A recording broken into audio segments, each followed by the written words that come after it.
को कैसे रन करते हैं एक्सेल के साथ, उससे पहले हम देखेंगे कि एक्चुअली में सिंपल रिग्रेशन और मल्टीपल रिग्रेशन होता क्या है, दोनों में डिफरेंस क्या है, कौन कौन सी इक्वेशंस होती हैं, उन इक्वेशंस का क्या पर्पस है. Then we'll proceed with the next part. So, if we'll see here in this topic, I have written simple and multiple regression analysis. So, we are going to discuss the difference between the two. And the second thing is, which is very important, जैसे कि अभी sir आपने introduction दिया कि this is a pre-coursework, pre-PhD coursework, and we know that once you will proceed with the next stage, you may come across this multiple and simple regression technique where you have to decide some variables as a dependent variable and some variable as a independent variable. So I will be going to discuss all the basic aspects which you have to take care while deciding the variables. तो मैं उन सब जो भी basic questions हैं, जो भी basic we can say that considerations होती हैं, I will be going to talk about all these parameters. अगर हम रिग्रेशन की बात करें, जनरली अगर हम रिग्रेशन की बात करें तो रिग्रेशन क्या है एक्चुअली में, regression is relation between this thing. ठीक है, जब आपकी स्टडी में एक वेरिएबल डिपेंडेंट है और एक वेरिएबल इंडिपेंडेंट है तो उसको हम रिग्रेशन की हेल्प से सॉल्व कर सकते हैं. We can apply regression there. So dependent variable वो होता है जिसकी वैल्यू किसी और वेरिएबल पे, जब कोई और वेरिएबल्स पे डिपेंड करती है. I will be going to tell you, जब हम रिग्रेशन की बात करते हैं we have two type of regression. One is simple, second is multiple. Simple regression अगर हम देखें, सिंपल रिग्रेशन अगर आप लोगों ने स्टैट्स अगर पढ़ा हो, अगर नहीं पढ़ा तो there is no issue, will discuss it. जिन्होंने स्टैट्स पढ़ा है उन्होंने रिग्रेशन पढ़ा होगा कि दिस इज रिग्रेशन इक्वेशन जो हम जनरली यूज करते हैं. मैंने यहाँ पे लिखा है y is equal to a plus b x. इसमें क्या है, y क्या है, y मेरा डिपेंडेंट वेरिएबल है. Because y it is called as dependent variable क्योंकि y की वैल्यू डिपेंड करती है. y is equal to a plus b x. y is known as dependent variable. अगर आप y की value, you want to know the value of y, you have to calculate the value of a and b. अगर हम इस equation में बात करें further, a plus b x, a is called as intercept term, और अगर आप कुछ बुक्स देखेंगे they are writing it constant और minimum value.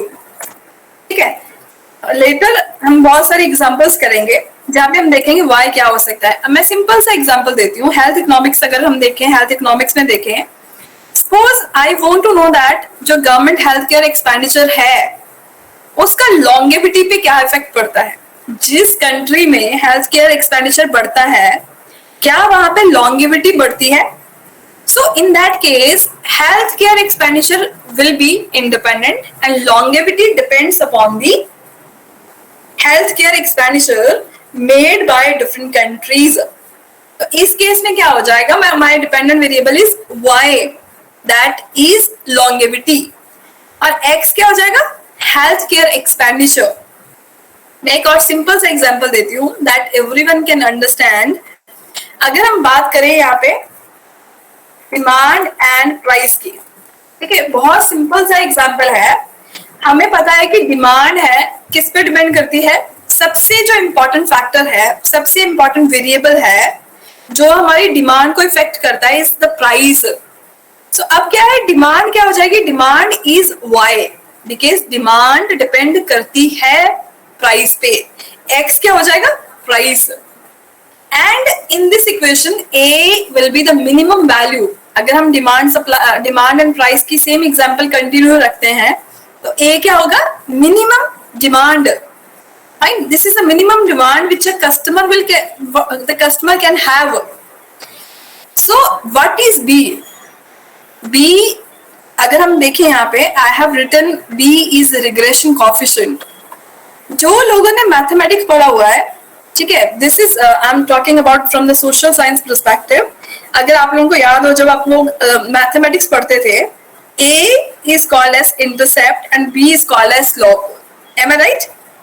B is the slope variable. ठीक है, बट अगर हम स्टैट्स में बात करें, सोशल साइंसेस में बात करें, तो इसको हम यूज करते हैं, we are using the term regression coefficient.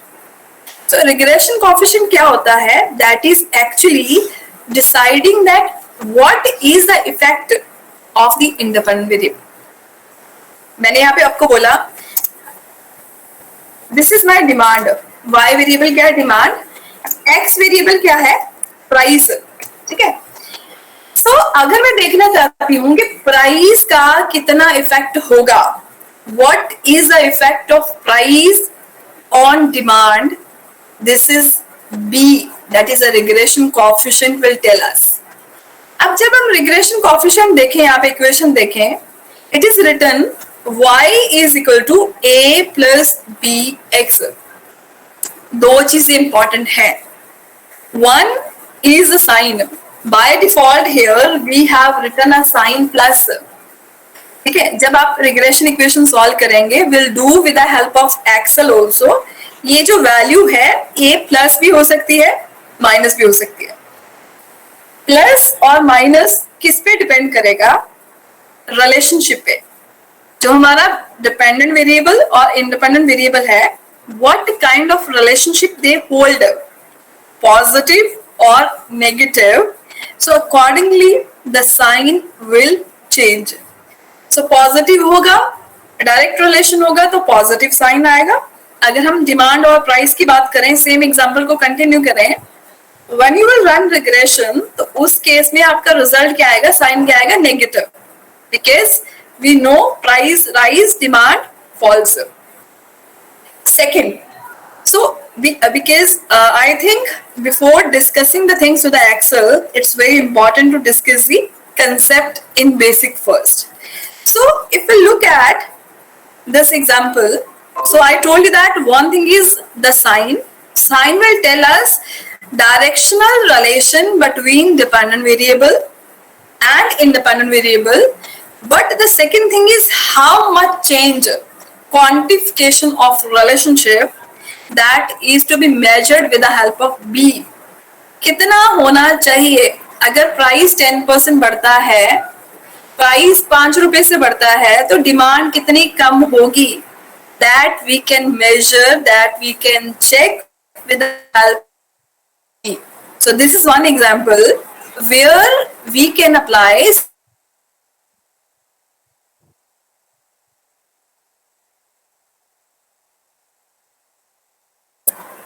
देखो, सिंपल रिग्रेशन में वन थिंग इज देयर, जब हम इंडिपेंडेंट वेरिएबल्स की बात करते हैं तो हम सिर्फ एक ही इंडिपेंडेंट वेरिएबल लेते हैं.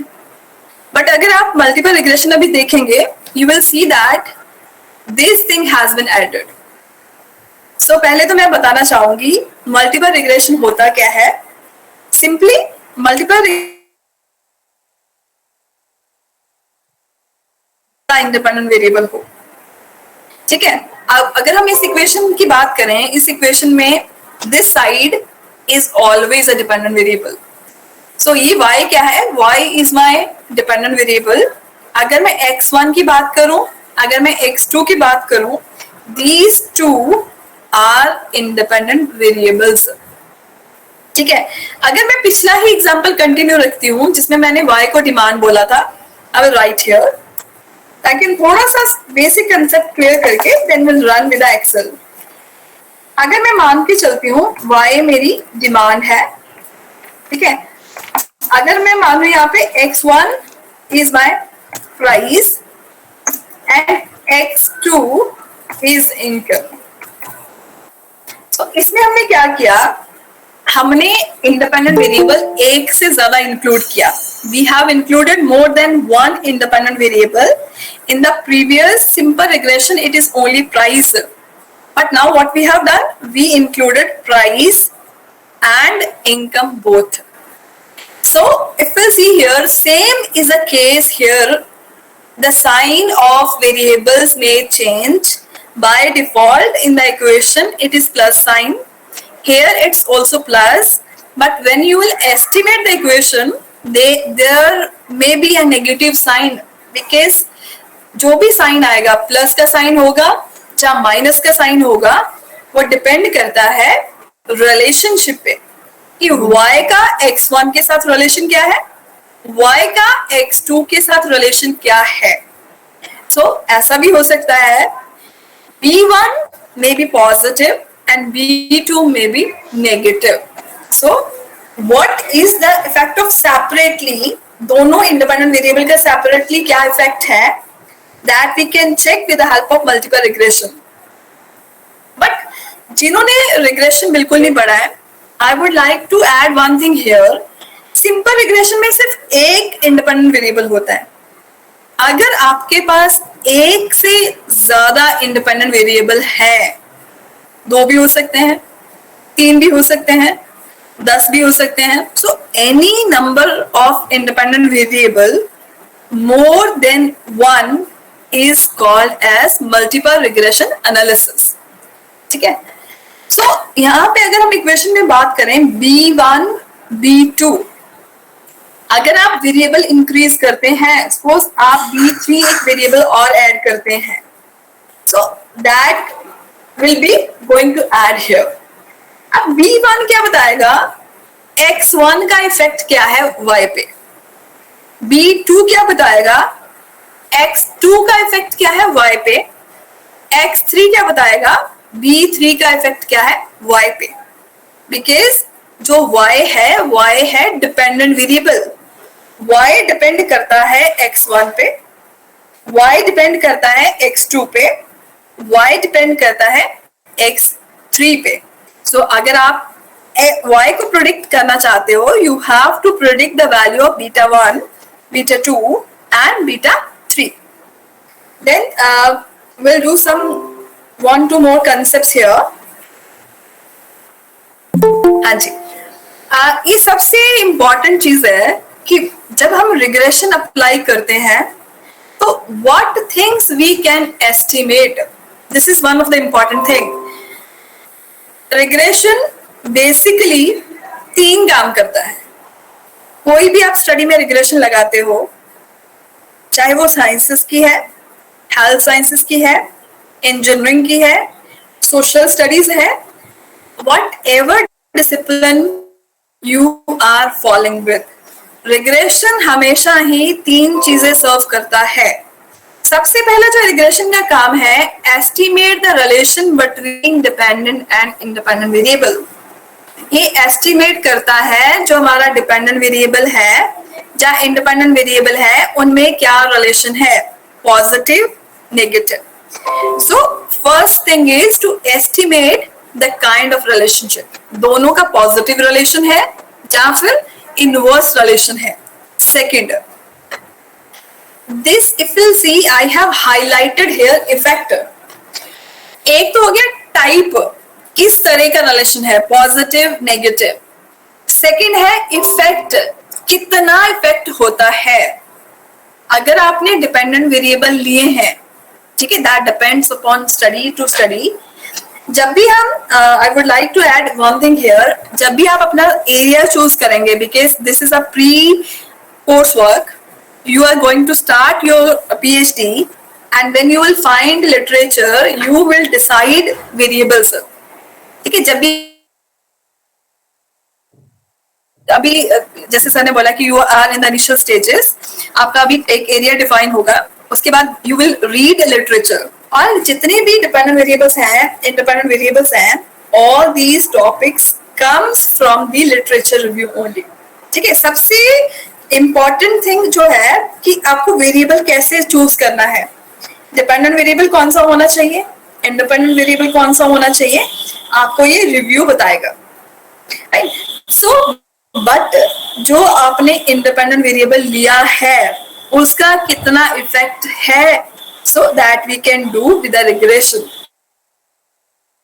बहुत सी स्टडीज ऐसी होंगी, बहुत सारे केसेस ऐसे होंगे जहां पे रिग्रेशन आप लोगों के लिए बहुत हेल्पफुल होगा. जो थर्ड थिंग है,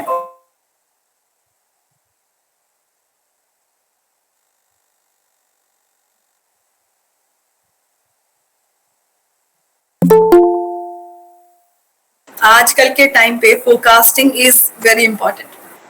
आपके पास पुराना डेटा है and on the basis of the past data you want to estimate the future, you want to predict because you want to understand the trend.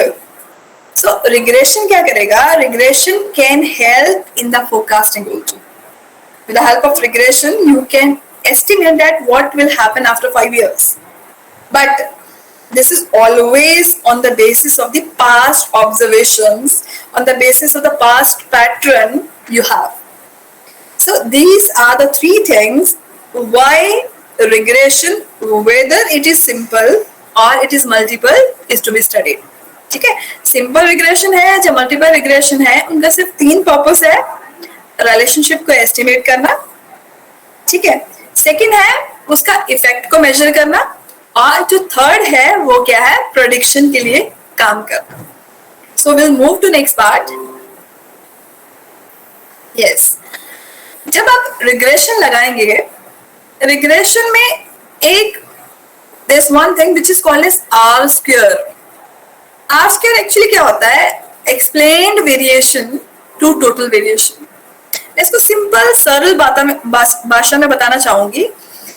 जैसे मैंने आपको पहले एक एग्जांपल दिया था, y is my dependent variable, y is demand and x is my independent variable which is price.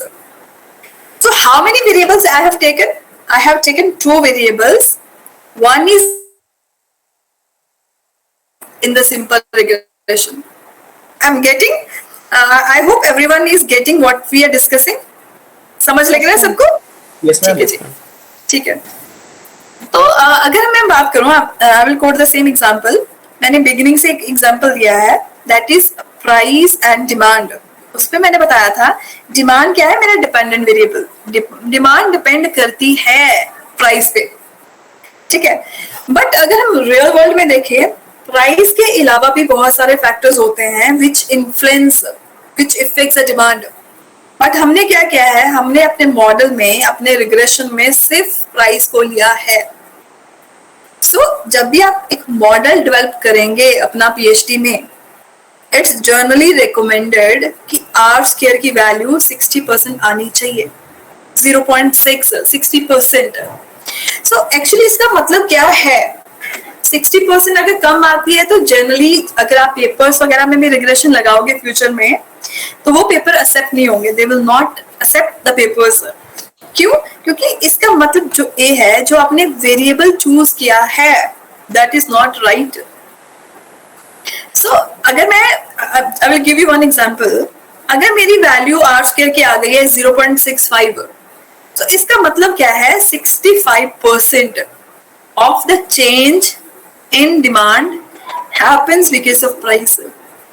ठीक है, 65% change जो डिमांड में आ रहा है वो सिर्फ प्राइस के कारण आ रहा है। प्राइस बढ़ेगा, कम होगा तो डिमांड 65% चेंज होगी। तो बाकी कितना बचा? अगर 100 से 65% माइनस करूं तो व्हाट इज लेफ्ट? कितना बचा बाकी? 35%। It means 35% of the change जो डिमांड में आएगा वो अदर फैक्टर से आएगा। ठीक है, जैसे आप मल्टीपल रिग्रेशन की ओर जाओगे, आप फैक्टर्स बढ़ाते जाओगे। मैंने पहले प्राइस लिया, अब मैंने डिमांड और इनकम ले लिया, मेरा आर स्क्वायर बढ़ जाएगा क्योंकि मैंने एक और फैक्टर को बढ़ा दिया है। So R square is very important, that will also decide whether your model is appropriate or not. आपका जो एक इंडिपेंडेंट वेरिएबल है उसका इंडिविजुअल वेरिएबल का कितना इन्फ्लुएंस है। सो जो स्टैंडर्ड वैल्यू मानी जाती है वो है 0.6 एंड अबव। ठीक है, सो हम आगे चलते हैं।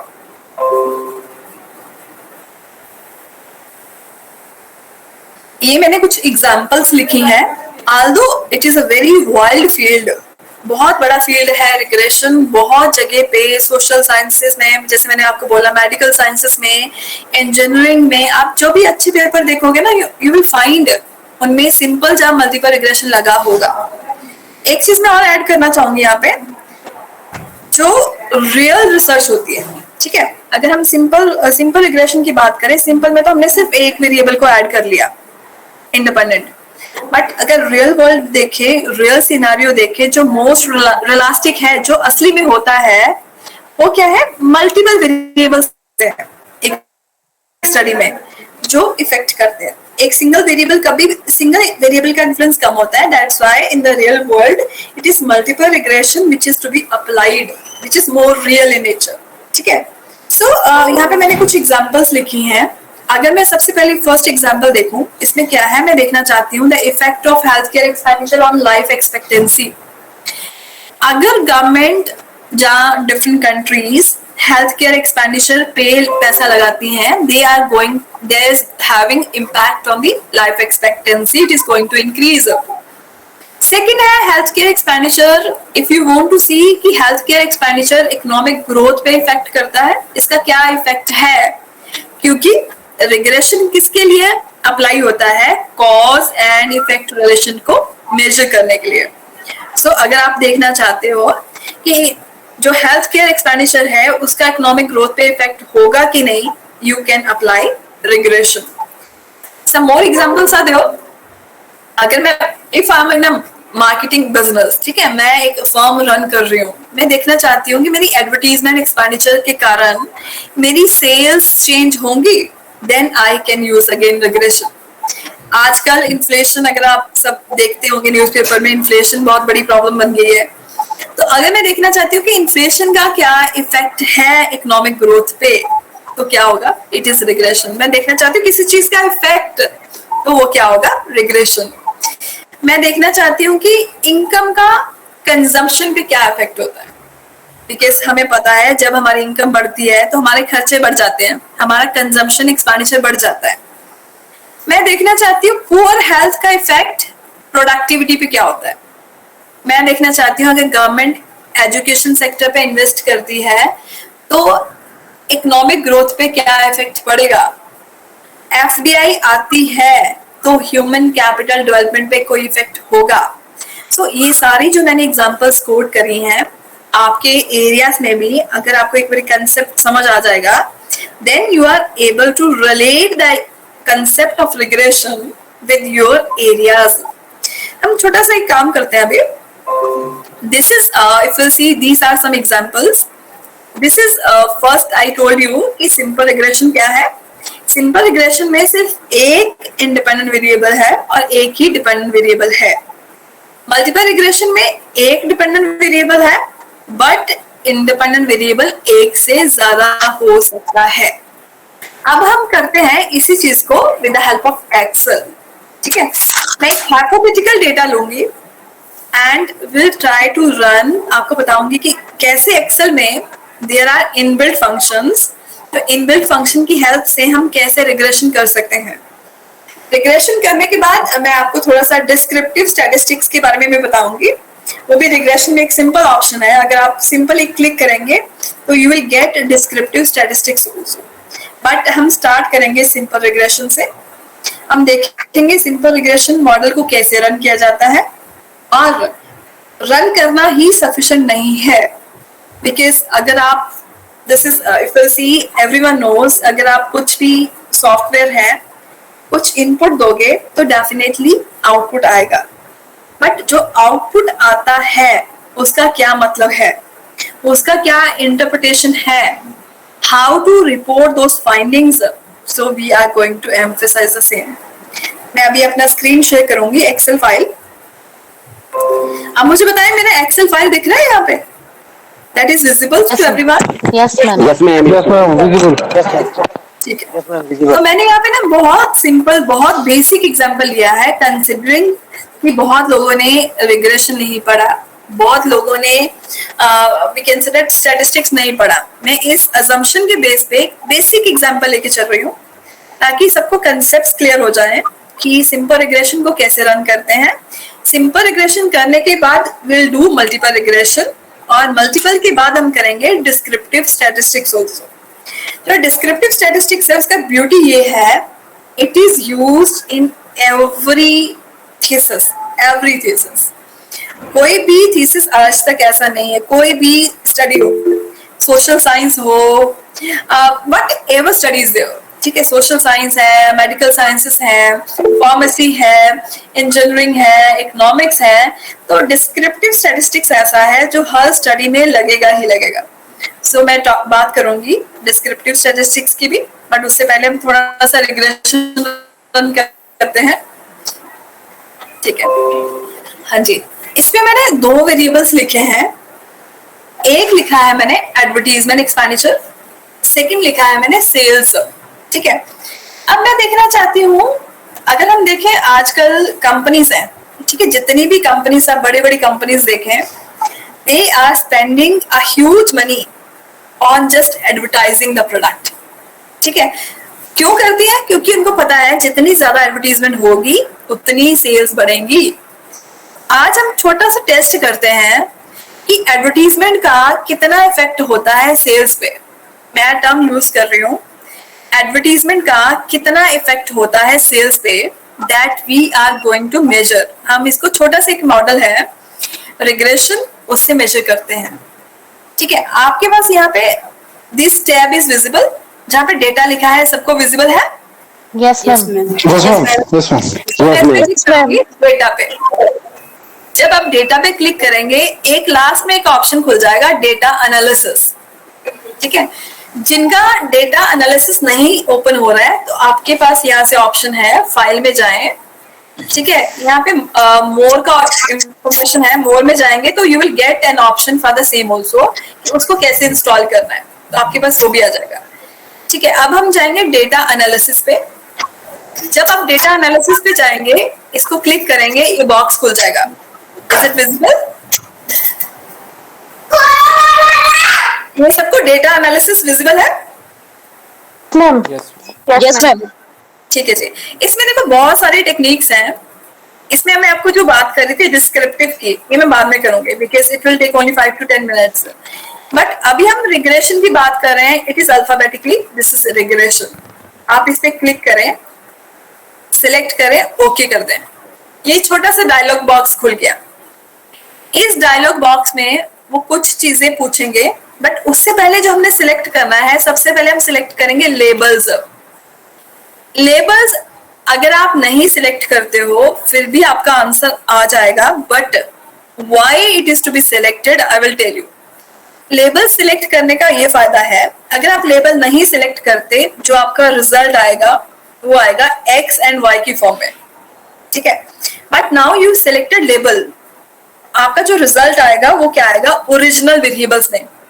अगर मैं यही सेम एग्जांपल की बात करूं, इस एग्जांपल में मैंने 2 वेरिएबल्स डिफाइन किए हैं, एडवर्टीजमेंट एंड सेल्स। सो मैं इसको बंद कर रही हूँ, 1 मिनट। मैंने आपको बताया यहाँ पे, मैं छोटा सा यहाँ पे इक्वेशन लिखती हूँ पहले, जस्ट वेट, ठीक है। y is equal to a plus b x, ठीक है। यहाँ पे मैंने क्या लिखा, y is equal to a plus b x. ये अभी हमने डिस्कस किया है छोटा सा। This is my simple regression equation. y मेरा क्या है, डिपेंडेंट वेरिएबल, और यहाँ पे y डिपेंडेंट वेरिएबल क्या है, सेल। देखो आप रिग्रेशन रन कर सकते हो, बट उससे पहले सिर्फ एक चीज की क्लैरिटी आपको बहुत जरूरी है, वो है dependent variable and independent variable.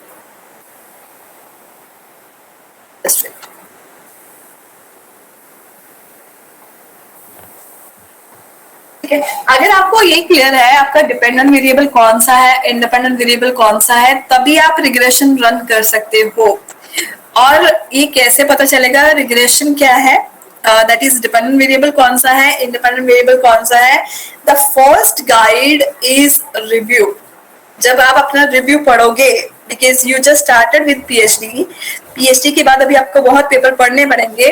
Papers में आपको डिफाइन किया होगा कि ये स्टडीज ने डिपेंडेंट वेरिएबल लिया है, कुछ स्टडीज ने ये इंडिपेंडेंट वेरिएबल लिया है। सो आपको वो लिस्ट तैयार करनी है, उस लिस्ट के बेसिस पे अपने वेरिएबल्स को चूज करना है। सो यहाँ पे मैंने आपको, यहाँ पे तो चलो मैंने सिंपल आपको बता दिया कि मेरा y variable dependent variable sales है। सेल डिपेंड करती है एडवर्टीजमेंट पे, ठीक है। अब मैं क्या करूंगी, I will go to data, data analysis, मेरे पास रिग्रेशन ऑप्शन आ गया, मैं ओके कर दूंगी, ठीक है। मैंने आपको बोला कि सबसे पहले लेबल्स पे सिलेक्ट जरूर करिएगा। लेबल पे अगर नहीं सिलेक्ट करेंगे फिर भी आपका रिग्रेशन रन हो जाएगा, बट उसमें रिजल्ट आपका एक्स वाई की फॉर्म में आएगा। उससे बेटर है कि अगर आप लेबल सिलेक्ट करोगे, आपके जो दो वेरिएबल्स हैं एडवर्टीजमेंट एंड सेल्स, आपका आंसर इसी फॉर्म में आएगा। यहाँ पे उन्होंने लिखा है इनपुट वाई रेंज, आप थोड़ा सा नोट कर लें क्योंकि अगर आप फ्यूचर में आप खुद रन करते हैं तो आपको दिक्कत नहीं आएगी। इनपुट वाई रेंज क्या मतलब है? Y is my dependent variable. इसमें मैं कौन सी रेंज सिलेक्ट करूंगी? मैं सिलेक्ट करूंगी ये वाला कॉलम, ठीक है। वाई रेंज क्या है? Y means my dependent variable. यहाँ पे मैंने डिपेंडेंट वेरिएबल लिया है सेल्स को। अगला कॉलम में हम एंटर करूंगी, मैं अपना कर्सर यहाँ पे रखूंगी। This is input range x. X क्या है? माई इंडिपेंडेंट वेरिएबल। तो मैं क्या करूंगी? इंडिपेंडेंट वेरिएबल को सिलेक्ट करूंगी। ओके, अब हमने सिर्फ यहाँ पे जाना है आउटपुट रेंज पे। जब आप आउटपुट रेंज पे जाओगे, आप यहाँ पे कर्सर रखोगे। दे वांट कि आपको जो आपका आउटपुट है, रिजल्ट है, एक्सेल शीट पे कहाँ पे चाहिए। यहाँ पे ना बहुत सारे ऑप्शंस हैं। वन इज आउटपुट रेंज, आप डिफाइन कर सकते हो कि मुझे यहाँ पे आंसर चाहिए। मैंने अपना कर्सर यहाँ पे रख दिया, तो यहाँ पे दिस रो कॉलम सिलेक्टेड। अगर आप चाहते हो कि न्यू वर्कशीट पे आ जाए, तो अगर आप यहाँ पे क्लिक करोगे तो एक आपका जो रिजल्ट है इस पे नहीं आएगा, वो नई शीट पे आ जाएगा। बट मैं चाहती हूँ मेरा रिजल्ट यहाँ पे आए, तो मैं क्या करूंगी? I will keep my cursor somewhere in the Excel जहाँ पे मुझे अपना रिजल्ट चाहिए। ओके, ठीक है। अब आप क्या करोगे? यू विल डू ओके, ठीक है। अब ओके किया तो कुछ रिजल्ट्स आ गए हमारे सामने। इन रिजल्ट्स पे हम डिस्कशन करेंगे कि ये जो रिजल्ट्स आए हैं इसमें से कौन कौन सी वैल्यूज बहुत इंपॉर्टेंट हैं जो हमें we have to take care, ठीक है। इसमें से table wise analysis is to be made. अगर मैं पहले टेबल की बात करूं, ये है दिस इज समरी आउटपुट, ठीक है। बेसिक समरी जिसको बोलते हैं, रिग्रेशन स्टैटिस्टिक्स। इसमें मैं आपको बताऊंगी ये सारी टर्म्स का मतलब क्या है, ठीक है। अगर मैं बात करूं मल्टीपल आर, मल्टीपल आर क्या है? That is just the simple correlation. Multiple R का मतलब है सिंपल कोरिलेशन। एक्स और वाई में कोरिलेशन क्या होता है कि two variables are moving in which direction. अगर हम यहाँ पे बात करें कोरिलेशन की, तो वैल्यू क्या आ रही है हमारी? 0.75, ठीक है। कोरिलेशन की वैल्यू 0.75 है। This is considered as a very high correlation. So दोनों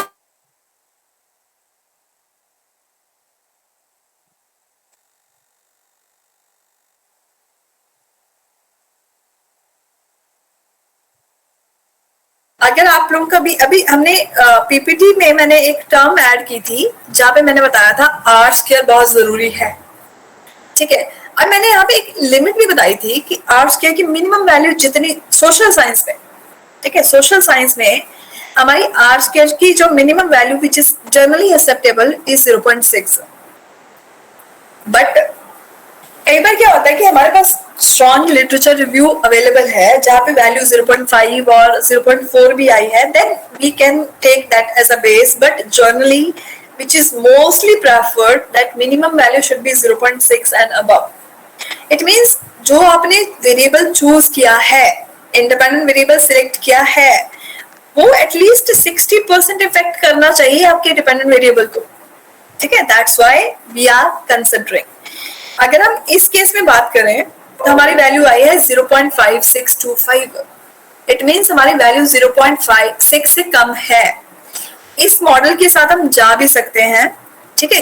अगर हमें हमारे पास स्ट्रॉन्ग लिटरेचर है, कुछ स्टडीज ऐसी हैं जो ऑलरेडी एग्जिस्टिंग है जहां पे उन्होंने वैल्यू ली है 0.5 तक ली है, then you can consider, otherwise you can't proceed with. अगर हम नेक्स्ट बात करें, नेक्स्ट क्या है? Adjusted R square. Generally adjusted R square और आर स्क्वायर में ज्यादा डिफरेंस नहीं है। It is only the degree of freedom which is adjusted with a parametric. So, जो हम स्टडीज में कोट करते हैं वो आर स्क्वायर करते हैं। आप हार्डली स्टडीज में एडजस्टेड आर स्क्वायर की बात करेंगे। So we are not going to discuss much about adjusted R square. It is the R square which is more important. अब standard error if we see here in this case standard error is 100. एक term है standard deviation, एक term है standard error. अगर आप लोगों ने पहले पढ़ा हो, स्टैंडर्ड डेविएशन और स्टैंडर्ड एरर सेम है. स्टैंडर्ड डेविएशन का मतलब है from the population when we have the entire study, entire data. जब हम एक सैंपल लेते हैं तो उसका डेविएशन मेजर करते हैं तो उसका हम स्टैंडर्ड एरर करते हैं. Standard deviation and standard error में कोई ज्यादा डिफरेंस नहीं है. स्टैंडर्ड एरर पॉपुलेशन के लिए होता है, ठीक है. सॉरी, स्टैंडर्ड डेविएशन पॉपुलेशन के लिए होता है, standard error is for the sample. This is only difference. So standard error क्या है? डेविएशन को मेजर करता है. जो हमारी मीन एक वैल्यू है, मीन से हमारा सैंपल कितना डेविएट कर रहा है, how many deviations are there from the central value, that is standard error. ठीक है. लास्ट में एक टर्म कैलकुलेट होके आई है, ऑब्जर्वेशंस. ऑब्जर्वेशंस कुछ नहीं है, ये कितनी ऑब्जर्वेशंस हैं. ये मैंने एक छोटा सा हाइपोथेटिकल एग्जांपल लिया था. सो मैंने सिर्फ 9 ऑब्जर्वेशन ऐड किए हैं. So observation depends upon the data set you have. ये 100 ऑब्जर्वेशंस भी हो सकती हैं, 200 भी हो सकती हैं. आपके पास क्या डेटा अवेलेबिलिटी है. So observation depends upon that. And एक चीज मैं आपको बोलूंगी, कई बार ये जनरली स्टडीज में होगा, आप लोगों के साथ भी होगा, जब आप रिग्रेशन एनालिसिस को अप्लाई करेंगे, कई बार क्या होता है, आर स्क्वायर की वैल्यू कम होती है. सो जनरली मैंने आपको बोला कि we want that the value should be 0.6 and above, which is always appreciated. अगर वैल्यू कम है तो उसको कैसे बढ़ाया जाए? There are many ways. एक सिंपल सा सोल्यूशन है. अगर आप if you keep on adding independent variable, ठीक है, अगर आप इंडिपेंडेंट वेरिएबल को ऐड करोगे, यहाँ पे इस क्वेश्चन में I have added only one independent variable. As you keep on adding more independent variables, तो क्या होगा? The R square will start improving. This is one thing. Second is by increasing data also. If you are adding more observations to the data, your R square is expected to rise. ठीक है. So first step is this table. उसके बाद second table जो आएगा वो है ANOVA. हमने कुछ भी कैलकुलेट नहीं किया, कुछ मैनुअल कैलकुलेशन नहीं किए हैं. जब हमने एक सिंपल सा कमांड दिया है तो these 3 tables comes, ये 3 टेबल खुद ही आ गए. ठीक है. अब देखो अनोवा क्या होता है. जो हम रिग्रेशन मॉडल बनाने जा रहे हैं, हम क्या मॉडल बनाने जा रहे हैं? y is equal to a plus bx. ठीक है. इसमें मैंने लिया y सेल x एडवर्टीजमेंट. मैं देखना चाहती हूँ मेरी जो एडवर्टीजमेंट है, जो मैं अपनी कंपनी रन कर रही हूँ, इतना पैसा एडवर्टीजमेंट पे लगा रही हूँ, क्या वो सेल को इफेक्ट करती भी है, क्या वो सेल बढ़ाती है कि नहीं. सो मैं ये मॉडल बनाना जा रही हूँ, इस मॉडल को टेस्ट करने जा रही हूँ. सो जो अनोवा होता है वो चेक करता है कि आपका जो ओवरऑल मॉडल है सिग्निफिकेंट है कि नहीं. ठीक है. इसमें जब आप मैनुअली देखोगे, अनोवा को सॉल्व करोगे, this degree of freedom, sum of squares, mean sum of squares, F ratio is there. But आपने यहाँ पे जब आप जिस टाइम पे आप रिग्रेशन रन कर रहे हो, आपको ज्यादा डिटेल में जाने की जरूरत नहीं है. हम सिर्फ एक ही चीज को चेक करेंगे, ये वाला, सिर्फ एक. मैं अनोवा क्या होता है? That is analysis of variance. ठीक है. जो बिटवीन द ग्रुप्स वेरिएबिलिटी को चेक करता है. ठीक है. ये तब लगता है when we want to check the variability. अब देखो यहाँ पे बहुत, ANOVA is a very big concept.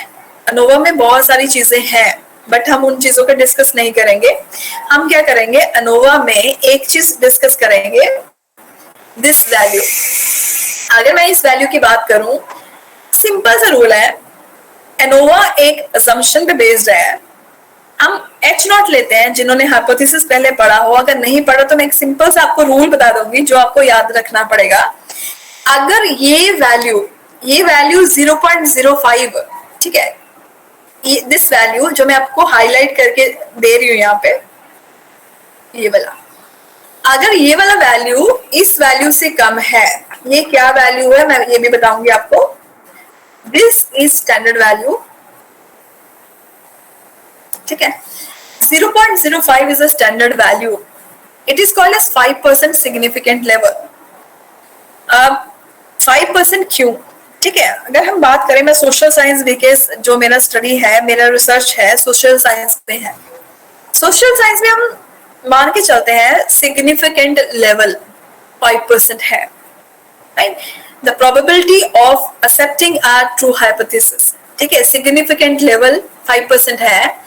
It means we are 95% confident. 5% is a chance of error. आप कह सकते हो 5% is a chance of error. It means we are 95% confident about our findings, about our that is the decision of accepting a true hypothesis. तो ये value, simple सी बात है, जिनको ये कंसेप्ट नहीं पता है, ज्यादा डिटेल में जाने की कोई जरूरत नहीं है। You have to check that this value should be less than 0.05। तो मुझे बताएंगे ये वैल्यू कम है 0.05 से और नहीं? यस, कम है। कम है। अगर ये वैल्यू कम है तो आपका रिग्रेशन सिग्निफिकेंट है। आप लिख सकते हैं, एक नोटबुक पे नोट कर सकते हैं। अगर आपकी ये वैल्यू 0.05 से कम आती है तो दैट्स गुड। आप रिग्रेशन मॉडल जो आपने चूज किया है, जो आपने डेटा कलेक्ट किया है, वो मॉडल रन कर सकते हैं।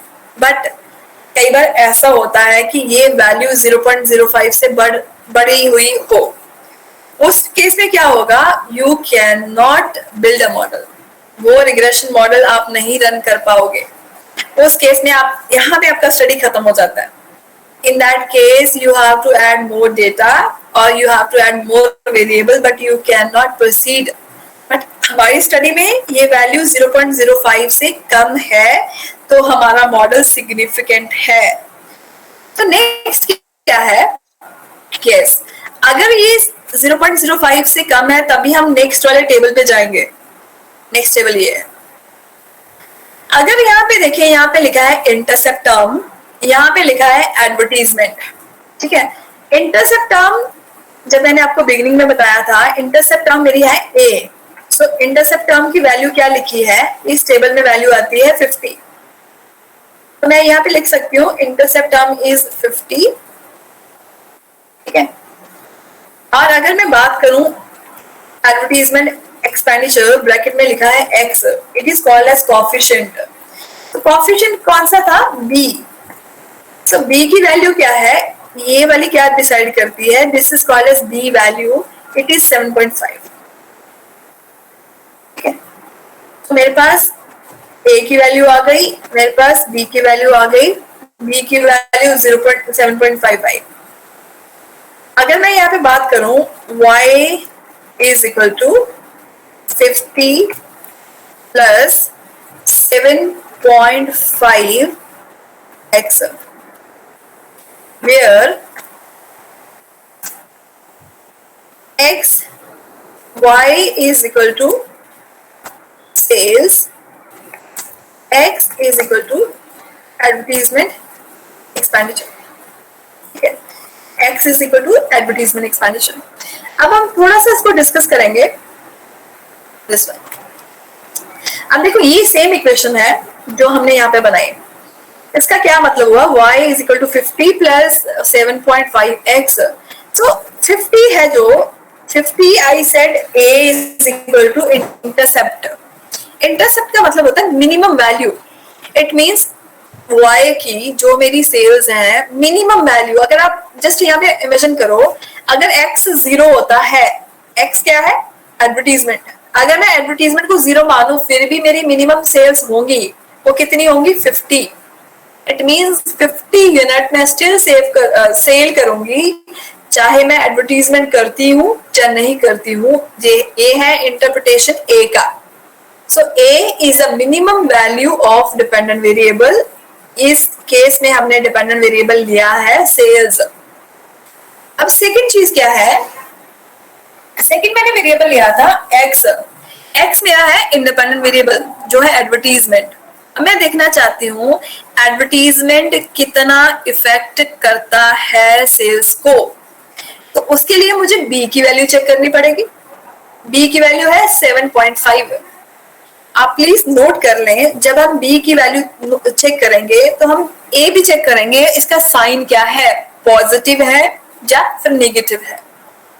इस केस में, हमारे केस में जो हमारा रिजल्ट आया है b is equal to 7.5, it means it is positive, इसके पहले नेगेटिव साइन नहीं है। सो इसका साइन जो है वो रिलेशनशिप को एस्टिमेट करता है, दोनों वेरिएबल्स में क्या रिलेशन है, पॉजिटिव नेगेटिव। सो यहाँ पे प्लस साइन आया है, इट मींस अगर मेरी एडवर्टीजमेंट बढ़ेगी तो मेरी सेल्स बढ़ेगी, ये पॉजिटिव है। कितना बढ़ेगा, we are going to comment. Second है, ये तो हमें पता लग गया दोनों में रिलेशनशिप कैसा है, दोनों में मींस डिपेंडेंट वेरिएबल सेल्स में और इंडिपेंडेंट वेरिएबल एडवर्टीजमेंट एक्सपेंडिचर में। सेकेंड है कितना इफेक्ट करेगा, effect how much it effects, जो मेरा इंडिपेंडेंट वेरिएबल है, जो मैंने एडवर्टीजमेंट लगाया है, वो मेरी सेल को कितना बढ़ाएगा। हमारी वैल्यू आई है 7.5। तो इसका मतलब है अगर x 1 यूनिट से बढ़ता है, ठीक है, अगर आप लैक्स में सपोज करो, आप 1 यूनिट को आप सपोज 1 लाख रुपए मानते हो, ठीक है, अगर आपका advertisement will increase by 1 unit और 1 लाख, आपका जो सेल्स बढ़ेगा वो कितना बढ़ेगा, 7.5, और you can say 7.5 lakh. 1 lakh आपने एडवर्टीजमेंट पे लगाया, आपकी जो सेल्स बढ़ी 7.5 लाख से बढ़ी। सो हाउ मच इट अफेक्ट्स, ये हमें पता चल जाएगा, ठीक है। एक चीज और है यहाँ पे,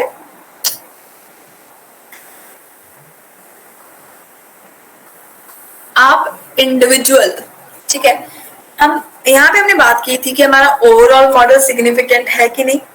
यहाँ पे हम चेक कर सकते हैं हमारा जो हमने वैल्यूज लिए हैं, हमारे जो कोएफिशिएंट्स आए हैं, इंटरसेप्ट आए हैं, वो सिग्निफिकेंट है कि नहीं।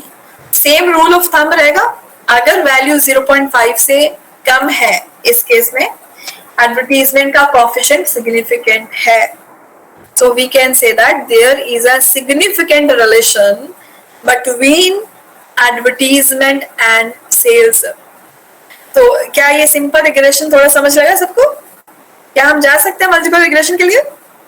Can we go? Yes, ma'am. ठीक है, अभी तो मैंने एक सिंपल रिग्रेशन किया, सेम, बिल्कुल सेम स्टेप्स आएंगे, बिल्कुल same. There are some things, there are certain things which will be similar.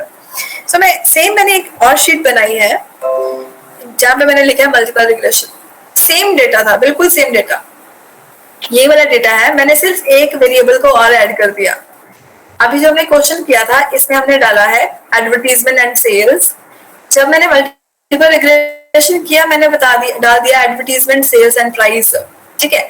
एक और वेरिएबल डालने से हमारा मॉडल ही चेंज हो गया। कैसे? पहले सिंपल रिग्रेशन मॉडल था, अब मेरा मॉडल क्या बन गया, मल्टीपल रिग्रेशन मॉडल। सो हमारा मॉडल का नेचर चेंज हो गया। सो हम देखेंगे सेम, एग्जैक्टली सेम स्टेप है।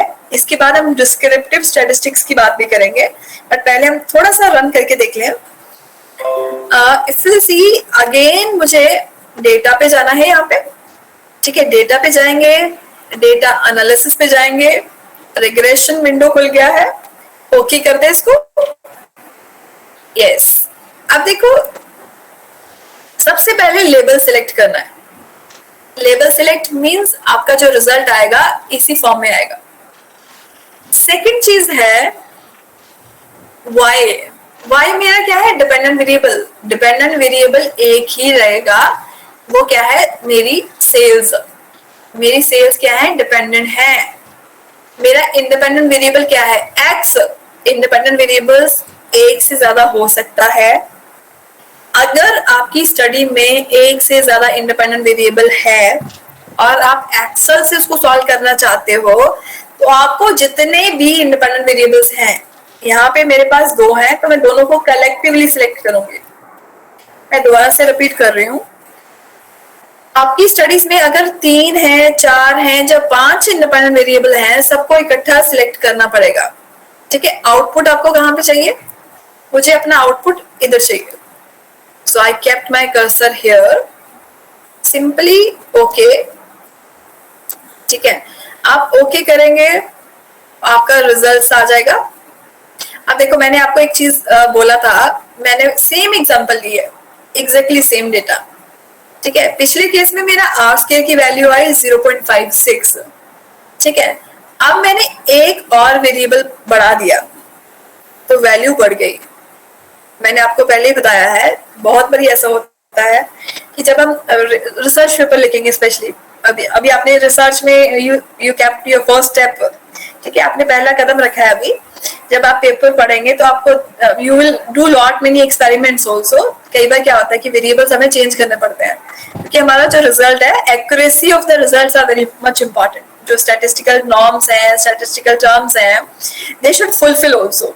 उस केस में क्या होता है कि अगर आपकी वैल्यू कम आ रही है, बहुत बारी ऐसा होता है, बहुत बारी ऐसा होता है कि आपका जो वैल्यू है that becomes lesser than 0.6, तो उसका एक सोल्यूशन है keep on adding independent variables। But ऐसा नहीं है कि कुछ भी वेरिएबल्स को ऐड करना है। whatever variables you are selecting, ये वेरिएबल्स कैसे सिलेक्ट होंगे? From literature review.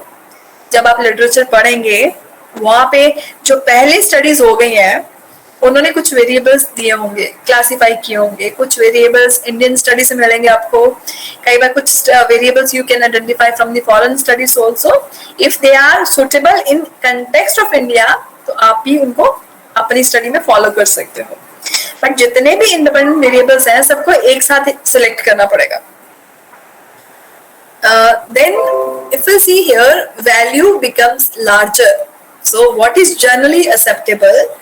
जब आप पब्लिकेशन पे जाएंगे, क्योंकि रिसर्च अगर आपने पीएचडी में कदम रखा ही है, तो आप you will be now continuous researcher. आपको पब्लिकेशन करना है, थीसिस लिखना है, रिपोर्ट्स लिखनी है, अपना थीसिस सबमिट करवाना है।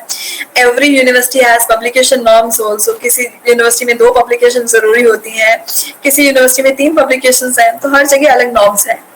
पब्लिकेशन के लिए आपको रिजल्ट्स भी वैलिड रिजल्ट्स भी होना चाहिए। वैलिड मींस जितना भी नॉर्म्स है, जैसे मैंने बोला कि रिग्रेशन की जो आर स्क्वायर की वैल्यू होती है, मोर देन 0.6 चाहिए। तो इस केस में क्या हुआ, पहले कम था, अब मैंने एक और वेरिएबल ऐड कर दिया जो था प्राइस, तो मेरी वैल्यू बढ़ गई। ठीक है, so simple R, this is multiple R, simple R square, that is simple correlation between the dependent and independent variables. ये मेरा आर स्क्वायर है 0.62। इसका क्या मतलब क्या है, थोड़ा सा बता दूं मैं आपको। इसका ये मतलब है 62% जो मेरा सेल्स में चेंज आएगा, 62% जो मेरा सेल्स में चेंज आएगा, वो सिर्फ 2 चीजों के कारण होगा, एडवर्टीजमेंट एंड प्राइस के कारण। रेस्ट क्या है? Due to other factors which we have not considered. ठीक है, adjusted R square, I told you that this is just adjusted with a degree of freedom, so we are not going to talk about. Standard error is 99.39. So standard error सिर्फ ये बताता है deviation from the mean। हमने कितनी observations ली है? देखो, हमारा अगर मैं एक डेटा सेट की बात करूं, सेल्स 9 ऑब्जर्वेशंस हैं। ये 9 into 327 नहीं रहेंगी। This is one data set. ठीक है, sales, this is one data set, one individual series, the number in an individual series are considered. Second है ANOVA। अभी हमने बात की थी, ANOVA क्या बताता है? Overall significant of the model. क्या मेरा ओवरऑल मॉडल सिग्निफिकेंट है या नहीं? अगर हम यहाँ पे वैल्यू चेक करते हैं ना, तो अब चेक करें वैल्यू, ये है 0.05। तो ये value that is at the par. ठीक है, so model is significant at this point. जो थर्ड है, थर्ड में वेरिएबल्स बढ़ गए हैं। इससे पहले मैं एक इक्वेशन लिखना चाहूंगी।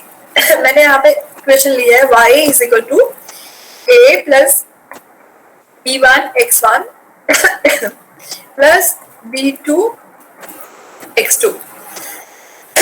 अब x1 क्या y क्या है, y है सेल्स, x1 क्या है प्राइस, x2 क्या है एडवर्टीजमेंट। ठीक है, अब मैं इस इक्वेशन की वैल्यू देखूंगी y इज इक्वल टू, आप लोग बता सकते हैं a की वैल्यू क्या होगा, हमें यहां से वैल्यूज चेक करनी है। a की वैल्यू क्या होगी 186. Ma'am 186 186, very good. Point. So value of A is 186 point. Generally हम जो है point after 2 digits लेते हैं. So this is the value. B1 की वैल्यू क्या रहेगी? -2.3. -2.3 ठीक है, और यहाँ पे हम x1 भी लिख सकते हैं और प्राइस भी लिख सकते हैं, प्लस B2 की वैल्यू क्या होगी 6.8698. 0.869. सो यहाँ पे मैं x2 लिख दूंगी। अब जब this is my multiple regression, multiple regression में अब जो हमने बात की थी पहले भी, ए क्या है मिनिमम वैल्यू। मिनिमम वैल्यू का मतलब क्या होता है, ए इंटरसेप्ट का मतलब क्या होता है, अगर x1 0 है या x2 0 है तो y की कुछ वैल्यू तो रहेगी हमेशा ही। ठीक है, हम यहाँ पे कहते हैं सेल्स, तो सेल्स मिनिमम कितनी सेल्स होंगी irrespective of price and irrespective of the advertisement. कुछ ऐसा तो होगा ना कि इतनी सेल्स तो होनी है, चाहे आप एडवर्टीजमेंट करते हो या नहीं करते हो, इतनी सेल तो रहेंगी मार्केट में, इतना तो आप बेच सकोगे। So that is called as minimum value, उसको हम बोलते हैं मिनिमम वैल्यू। तो वो क्या होगा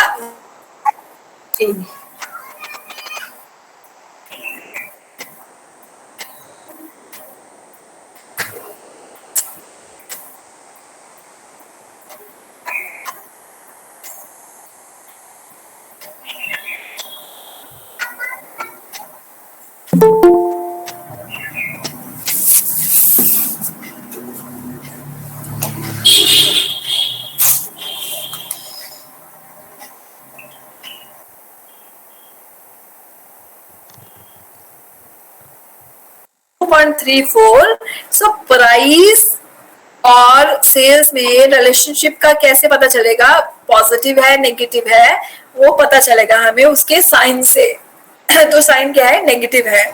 सो दोनों में क्या है इनवर्स रिलेशन है, प्राइस बढ़ेगा तो सेल्स कम हो जाएंगी, बट कितनी कम होंगी दैट इज जो हमारा मेन इंटेंट होता है जब हम रिसर्च करते हैं। डायरेक्शन तो हमेशा ही जरूरी है, हमें देखना है दोनों वेरिएबल्स पॉजिटिवली रिलेटेड है या नेगेटिवली है। बट एक चीज और साथ में हम जो मेजर करते हैं ना रिसर्च में, वो है कितना इफेक्ट करता है। ठीक है, प्राइस बढ़ा सेल्स कितनी कम हो गई, मैं कंपनी रन कर रही हूँ, मुझे इसका एनालिसिस बहुत जरूरी है, मुझे प्राइस को कंट्रोल करना है, मुझे उससे देखना है पहले इसका इफेक्ट कितना होगा। अगर मैं प्राइस 1 यूनिट से बढ़ाती हूँ तो अगर इस स्टडी में देखें, इस डेटा के बेस पे देखें, तो मेरी सेल्स कितनी कम हो जाएंगी 2.34। ठीक है, सेकंड है एडवर्टीजमेंट। एडवर्टीजमेंट का जो कॉफिशिएंट है वो है 6.86, बट ये पॉजिटिव आ गया। सो ये क्या बताएगा, अगर आप एडवर्टीजमेंट करते हो तो आपकी सेल बढ़ती है क्योंकि इसकी वैल्यू पॉजिटिव है। बट कितनी बढ़ती है वो है, अगर आप एक और यूनिट एडवर्टीजमेंट करोगे तो आपका 6.86 टाइम्स आपकी सेल्स बढ़ जाएगी। नाउ आप जस्ट इस चीज को इमेजिन करो, अगर आप एक बिजनेसमैन हो, आपको ये चीज पता चल जाए कि अगर आप 1 रुपया लगाते हो तो आपका 6.86 टाइम्स आपकी सेल्स बढ़ सकती है। तो ये इंफॉर्मेशन कितनी रेलेवेंट होगी इस फॉर्म के लिए। सिमिलरली जब आपकी स्टडीज होंगी, जो भी आपका एरिया होगा, तो that result will be very important for the policy making and specially the regression analysis. Regression analysis हम मॉडल बिल्डिंग के लिए यूज करते हैं। ठीक है, तो अगर आपके पास ऐसे वैलिड आते हैं, वो सिग्निफिकेंट भी आते हैं, बिकॉज कोफिशिएंट का सिग्निफिकेंट आना बहुत जरूरी है। आप देखो एक चीज बहुत इंपॉर्टेंट है यहाँ पे, हमारे पास देखो आप एक मैनेजर हो, ठीक है, या फिर आप साइंसेस में डील करते हो, इसमें से हम देखें ये जो है पी वैल्यू ये हमेशा ही 0.5 से 0.05 से कम होनी चाहिए। बट इस स्टडी में इस केस में सिर्फ एक जो एडवर्टीजमेंट है वही सिग्निफिकेंट वेरिएबल है जिसके बेस पे हम कुछ डिसीजन ले सकते हैं। एंड अगर मैं दोनों में से बोलूं कि दोनों में से एडवर्टीजमेंट में और सेल्स में कौन ज्यादा इफेक्ट करता है, तो आप क्या करोगे, आप उसकी वैल्यू चेक करोगे। एक वैल्यू है 6.86, दूसरी है 2.34। 2.34 is less, 6.86 is more. So आप 6.86 वैल्यू को, इस वेरिएबल को जो है एडवर्टीजमेंट, ज्यादा इंपॉर्टेंस पे करोगे क्योंकि दिस इज मोर इम्पोर्टेंट। ठीक है, तो ये है मल्टीपल रिग्रेशन। कोई क्वेश्चन है यहाँ तक? क्योंकि मैं अभी आपको थोड़ा सा डिस्क्रिप्टिव स्टैटिस्टिक्स की ओर लेके जा रही हूँ। कुछ भी दिक्कत हो इसमें तो आप बताइएगा please. Simple and multiple regression. Simple में हमने इंडिपेंडेंट वेरिएबल लिया। हाँ जी प्लीज बताएं जी। हाँ जी, आप अपना क्वेश्चन बताएंगे।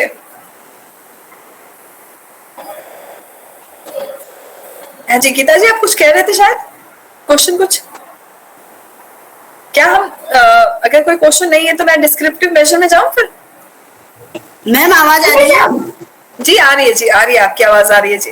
जी मैम, थोड़ा नेटवर्क का इशू हो गया। लास्ट में जो आपने ये रिलेशन बताया कि पॉजिटिव और निगेटिव वैल्यू आ रही है जो कोफिशिएंट की, तो उससे क्या इम्पैक्ट पड़ेगा हमारे जो है डिपेंडेंट वेरिएबल पे, उसे थोड़ा सा एक्सप्लेन कर दीजिए लास्ट वाला। बिल्कुल, मैं दोबारा से इसको एक्सप्लेन कर देती हूँ। यहाँ पे हमारी वैल्यूज आई हैं, एक कोफिशिएंट नेगेटिव है, एक है पॉजिटिव। देखो जो वैल्यू नेगेटिव है वो क्या करती है, नेगेटिवली इफेक्ट करती है। इट मींस प्राइस जो था मेरा, प्राइस का कोफिशिएंट की वैल्यू क्या आई, -2.34। तो इससे हम क्या रिलेशनशिप को कैसे एस्टिमेट करेंगे कि जो प्राइस और डिमांड में इनवर्स रिलेशन है। अगर प्राइस बढ़ेगा तो डिमांड कम हो जाएगी, सेल्स कम हो जाएंगी। कितनी? प्राइस 1 यूनिट से बढ़ेगा, सेल्स कम हो जाएंगी 2.34 से। सिमिलरली अगर मैं बात करूं सेकंड कोफिशिएंट जो एडवर्टीजमेंट का था, वो था 6.86। So this is positive. It shows that if you will increase the advertisement expenditure, अगर advertisement expenditure को 1 यूनिट से बढ़ाते हो तो आपकी सेल्स बढ़ जाएंगी। कितनी? 6.86। तो इसका मतलब ये है। क्या समझ लगा आपको? हाँ thank you ma'am, thank you. Welcome जी। तो मैं अभी थोड़ा सा आपको डिस्क्रिप्टिव मेजर्स के बारे में बात करती हूँ। मैम एक क्वेश्चन था मैम, नमस्कार मैम। जी मैम यहाँ पर जो सिग्निफिकेंट, जी मैम यहाँ पे मतलब यहाँ पे जो वैल्यू आई मैम सिग्निफिकेंट एफ की वैल्यू मैम 0.058 से ऊपर है ना, तो हाँ यहाँ पे कैसे लेंगे मैम? यहाँ पे जो वैल्यू मैम सिग्निफिकेंट एफ की वैल्यू, हाँ जी मैम 0.0508। ये वाला रिजल्ट, इस रिजल्ट की बात कर रहे हैं ना आप, इसका? जी मैम, ये वाली, नहीं मैम ऊपर मैम रेड में, रेड सिग्निफिकेंट एफ, ये वाला। जी मैम। हाँ जी, तो अगर देखें 0.05 जनरली हम क्या कहते हैं, 0.05 लो हो, ठीक है। अगर इसमें देखें the margin is very small, it is equivalent, आप इसको ले सकते हो, ठीक है। अगर इससे ज्यादा आती है तो that is not acceptable. Ma'am मतलब मैम की जो राउंड फिगर है मतलब मैम 0.05 से कम होना चाहिए राउंड फिगर में 0.0। जनरली मैं ना इसका एक चीज आपको बताना चाहूंगी यहाँ पे, जब आप पेपर्स भी देखेंगे ना, जनरली सोशल साइंस में 5% सिग्निफिकेंट लेवल है, उसमें तो हम एक्सक्लूसिवली कहते हैं कि वैल्यू 0.05 से कम है तभी मॉडल सिग्निफिकेंट है, अदरवाइज नहीं। कई बार आप रिसर्च पेपर में देखेंगे they are testing the variables at 10% also. And अगर आप मेडिकल साइंसेस की बात करें, अगर आप मेडिकल साइंसेस और सम अदर क्रूशियल एरियाज की बात करें, वहां पे सिग्निफिकेंट 1% भी बहुत डिफिकल्ट है। Because there, in the medical sciences, the person's we can say that the life of the person dependent upon the same. तो उस केस में तो हम we can't take even 1% risk here. सो इस केस में अगर आप 10% भी लेना चाहें तो सिग्निफिकेंट है, अगर 5 पे जाए तो that is not significant, you can ignore that value. In that case, what is the solution? You have to take more data, or you can have more variables, then maybe your model will become significant. Okay ma'am, thank you. तो अभी हम descriptive major की बात करेंगे. Descriptive major से पहले मैं आपको बताऊंगी, I am just going to delete all this.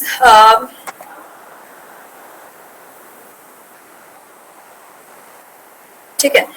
अब डिस्क्रिप्टिव मेजर क्या होते हैं? Actually summary measure. ठीक है, ये ऐसे मेजर हैं जो हर थीसिस में लगने लग रहे हैं. कुछ भी डिसिप्लिन हो आपका, डिस्क्रिप्टिव स्टैटिस्टिक्स हमेशा ही अप्लाई होगा. डिस्क्रिप्टिव स्टैटिस्टिक्स में बहुत सारी चीजें आती हैं, लाइक मीन हो गया, मॉड हो गया, मीडियन हो गया, कटॉसिस हो गया. अभी मैं यहाँ पे कैलकुलेट करती हूँ तो साथ में उसका एक्सप्लेनेशन क्या है, वो what is the meaning of mean, median, किस जगह पे उसका क्या रेलेवेंस है, विल टॉक अबाउट. अभी मैं I am just going to have the same this option. Data पे जाएंगे, डेटा एनालिसिस पे जाएंगे. यहाँ पे मैं सिर्फ डिस्क्रिप्टिव को सिलेक्ट करूंगी क्योंकि मैं डिस्क्रिप्टिव स्टैटिस्टिक्स देखना चाहती हूँ. ओके, ठीक है. मैं आपकी मर्जी, अगर आप दोनों वेरिएबल सिलेक्ट करना चाहें दोनों कर सकते हैं. सपोज मैं सिर्फ सेल्स का देखना चाहती हूँ, मैं सेल्स का डिस्क्रिप्टिव मेजर करना चाहती हूँ, तो आप एक भी सिलेक्ट कर सकते हैं. Label in the first row, आपको मैंने बताया था लेबल का क्या पर्पस है. आउटपुट आप कहाँ चाहते हो? मैं अपना आउटपुट चाहती हूँ, I want my output here. इसमें एक चीज आपने ऐड करनी है, समरी स्टैटिस्टिक्स, और ओके कर देना है. ठीक है. अब देखो आपके पास ये चीजें आ गई हैं. ये क्या है? I will be going to talk about the same. इसमें हमारे पास मीन आ गया. इसको थोड़ा सा हाईलाइट कर लूं, डिस्क्रिप्टिव मेजर्स, क्योंकि ये हर रिसर्च में होना ही है. You have to write descriptive measures. ये इसकी वैल्यूज है. ठीक है. सबसे पहला जो डिस्क्रिप्टिव मेजर है वो है मीन. ठीक है. मीन क्या है? आप लोगों में से किसी ने मीन पढ़ा है? Mean, have you read mean? क्या होता है mean? Yes ma'am. Yes, ma'am. The central value. ठीक है. मीन क्या है? Sum of observations divide by the number of observations when you have a single value जो पूरा रिप्रेजेंट कर रही है. ठीक है. ये मेरे पास सेल का डेटा था, तो मैं चाहती हूँ, मैं जब अपनी कंपनी रन कर रही हूँ, मैं कहती हूँ कि ऑन एन एवरेज मेरी कंपनी की सेल्स क्या है. तो आपके पास एक वैल्यू आ जाएगी, एवरेज वैल्यू. वो क्या है? जितनी भी वेरिएबल्स हैं इसको ऐड करो, divide by the number of observation, that is called as mean. Second है standard deviation. I will just take a minute.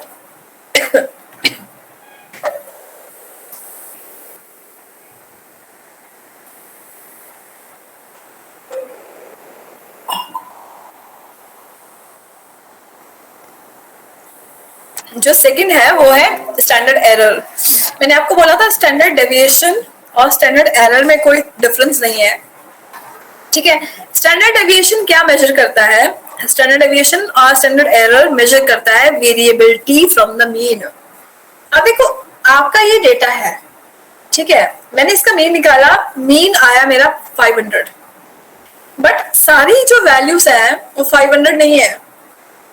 एक वैल्यू 300 है, एक 600 है, एक 500 है, एक है 300, एक है 700.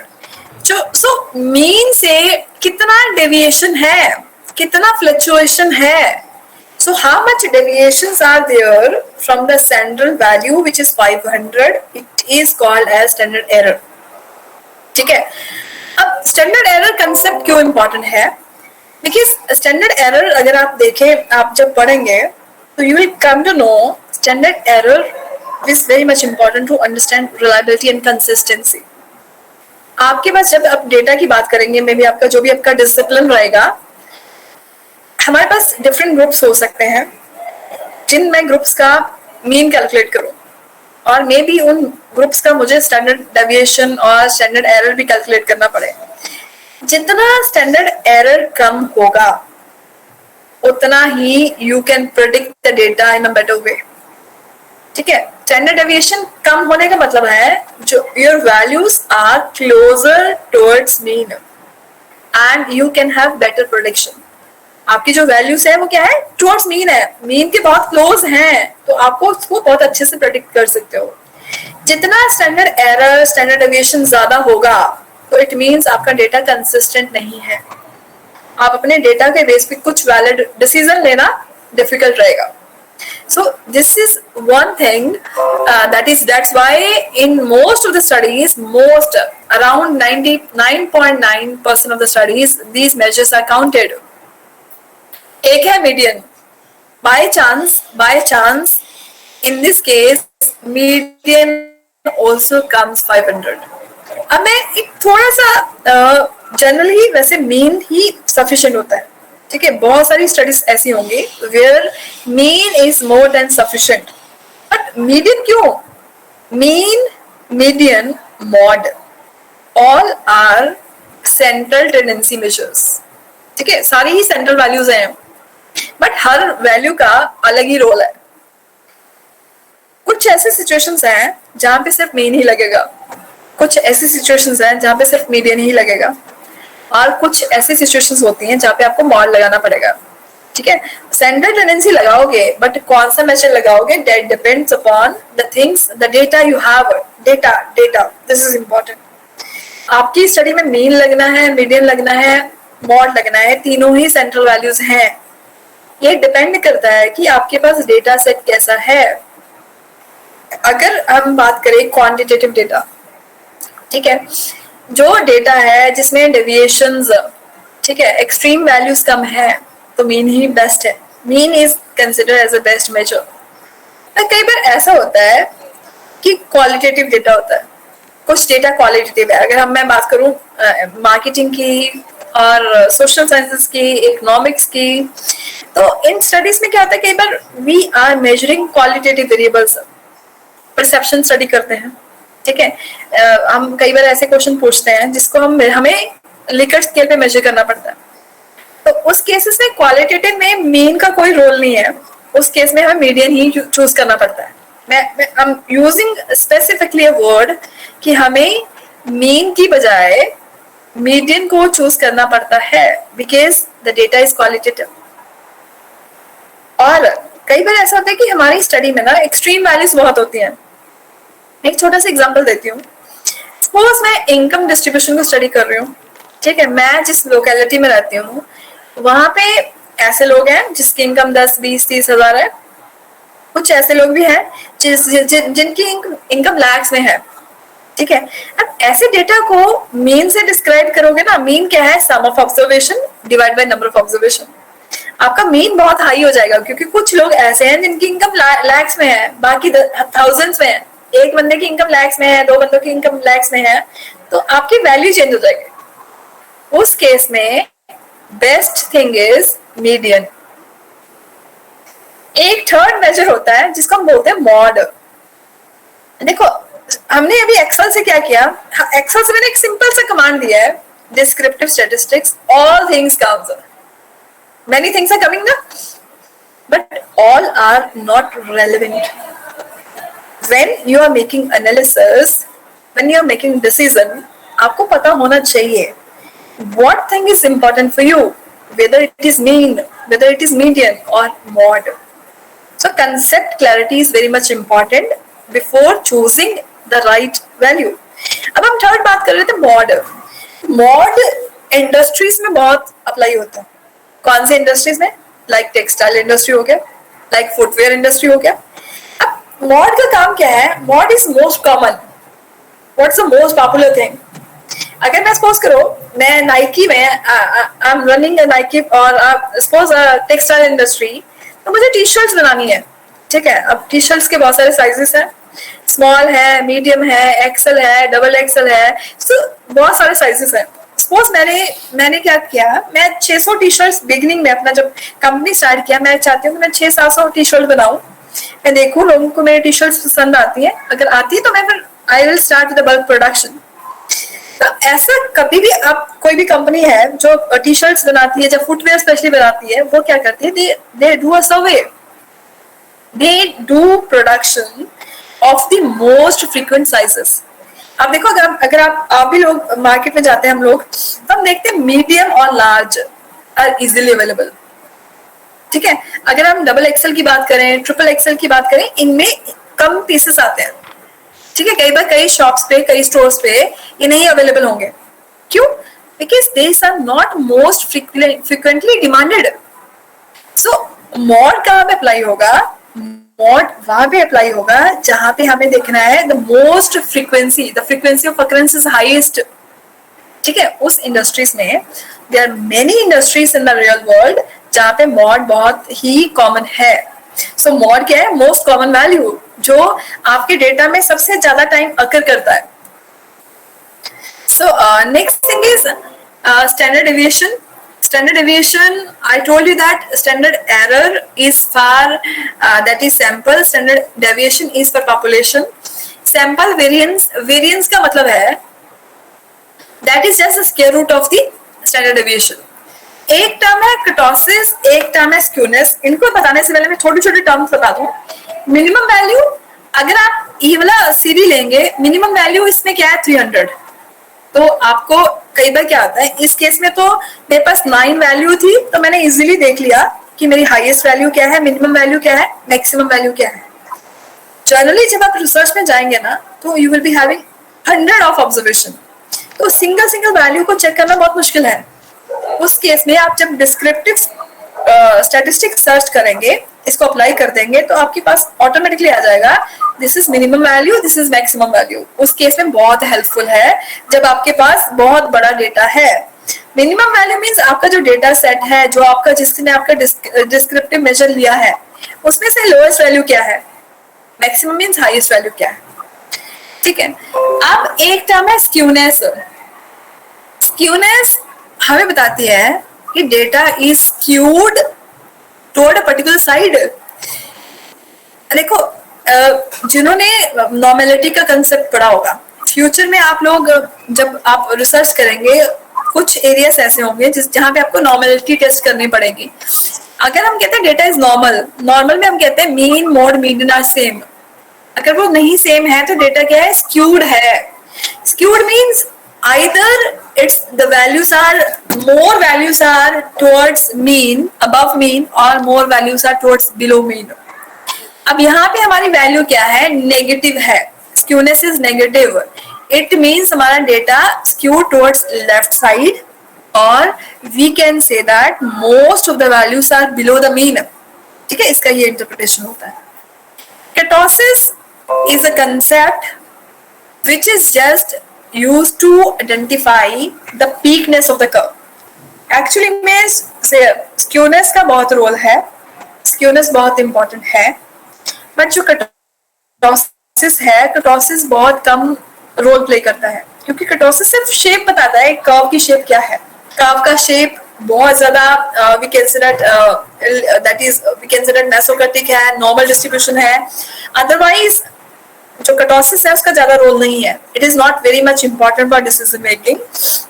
By most of the studies, the descriptive measures are till skewness only, because the decision on the basis of the peak, इसे बताता है पीक कितनी है. जो आपका कर्टोसिस है वो बताता है आपका जो कर्व है, आपका data, when you will put your data in the form of a curve, what will be the peak. ठीक है, so that's why kurtosis doesn't have much role in any of the decision making. So that's why it is a skewness, it is mean, mode, median, or it is a standard deviation which is used in the real practice. So that's all from my side. If you have any questions, the session is open for your questions.